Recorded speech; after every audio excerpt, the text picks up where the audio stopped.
Hello everyone, welcome back to our online classes.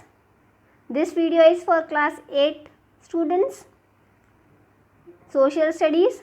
Today we are going to study one of the interesting chapter, that is the Indian Constitution. This is chapter 13 for class 8. Now let us begin. For centuries, different parts of our country were under the rule of kings and queens. However, when our leaders fought against the British colonial rule, they wanted the future government of India to be democratic and not monarchy. They wanted India to be ruled by the people themselves with the help of elected representatives. So as we have studied in our previous classes also, children, that India earlier it was ruled by the kings and queens of our country only. Later on we have seen that the colonial rule was started in India, that is the British rule started in India. They ruled in our country for more than 2 centuries, that is more than 200 years they ruled upon Indians.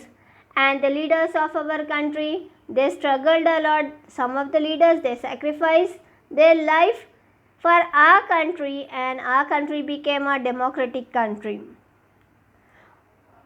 When India got its independence, it was the dream of the leaders of our country that India should be called as a democratic country, not a monarchic country.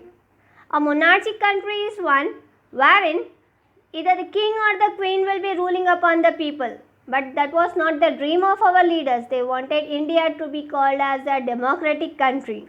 A democratic country is one wherein the people have the right to choose their representative. The process of election should be conducted. The people should choose their representative. That was the dream of the leaders of our country, to choose the representatives. When India gained freedom from colonial rule, it was decided to put together basic principles for which we stood and the principles and procedures for which our country would be ruled. These were written down in a book called Constitution of India. So when our country gained its independence, the leaders of our country, they decided that we are going to write down the principles, the procedures that are to be followed in ruling our country, how the leaders should govern our country, how the process of election should take place, how our country should be governed. It should be written in a book called Constitution of India. A constitution is a set of rules about how the country should be governed. As I said you before, children, what is constitution? Constitution is nothing but a book in which it is written how the country should be governed, how the laws that run would be made or changed, how the government should be formed, what would be the role of the citizens, what would be their rights, etc. All these things should be written in the book Constitution. Above all, the Constitution sets before the country the goals for which the country has to strive.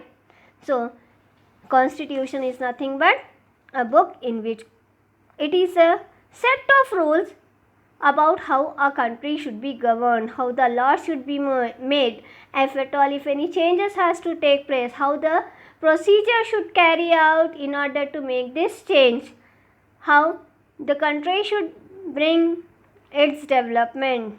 All these things are written in the book called Constitution. Now, who made this Constitution? Let us study. Making of Indian Constitution. The Indian Constitution was drafted under very difficult circumstances. The country had been controlled by Britain for more than 200 years, and its institutions had been designed to suit their needs. The country had just been partitioned due to communal conflicts. So here, children, as we have studied earlier, the Indian Constitution was drafted under very difficult circumstances because India is a very vast country and multi-religious, multilingual. People from different religions, different castes, different social background, economic background live in India. So it is very difficult to draft the Constitution of India, and you have seen that When we got our independence, that is, India got its independence with a pain, that is separation of Pakistan from that of India. So there was a pain, that is partition due to communal conflicts. So all these things were considered for drafting the constitution. A large part of the country was ruled by princely states like the Nizam of Hyderabad. You know that after independence also in India there was only one state that was ruled by Nizams, that was the state of Hyderabad. Apart from social and cultural diversity, there were huge differences between rich and poor, upper and lower caste, men and women. The leaders were concerned about keeping the country together and not allowing it to break up any further. As we have discussed, children, our country was a very huge country, a very vast country where many differences were there among the people. It was not just about the economic status of a person. It was not just the social status of a person, but many differences were there among the people. Like the caste discrimination was there. There was a lot of difference between the mentality of people, that is, differences were made between men and women, and many other things were there. And the leaders of our country, they were very much bothered that the country should not divide further. So, considering all these things, they wanted to draft the constitution of our country. This meant that all the diverse people should feel that they have an effective role in the running of the country. Our national movement was not merely a struggle against the foreign rule, it also sought to end inequalities, exploitation and discrimination in our society. Literacy level and education was very low. There was acute poverty and lakhs of people had died of famines and epidemics. So we have seen that when our country got its independence, there was many problems that were there in our country. The country was dependent upon foreign nations even for its basic needs like food grains. It was necessary, therefore, to set out the vision of the future society and design a strong framework for achieving it. So yes, children, when we got our independence, our country, we know that the primary occupation of our country was agriculture. But when we got our independence, India was not even self-sufficient in food grains, though India is an agricultural country. The main occupation of our people was agriculture, but still Indians were dependent upon foreign nations even for its basic needs like food grains. So from this we can understand how much acute poverty was there among the people. People were illiterate, they were not having knowledge even about their own country. So at that time it was necessary to set out the vision of the future society and design a strong framework for achieving it.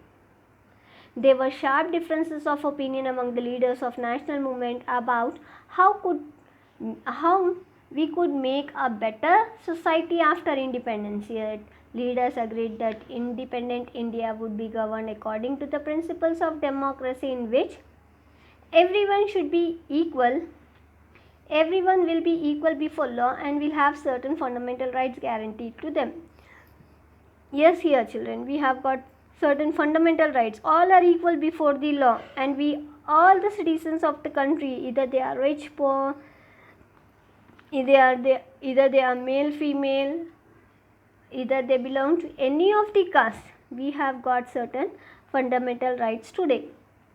And the second one was, the government would be formed by general elections based on the principle of universal adult franchise, or the right of every adult citizen, irrespective of gender, caste, religion, education or wealth, to vote in elections. So here children, even this principle is also followed in our country. That is, elections are contested in our country without any discrimination, without any disturbance.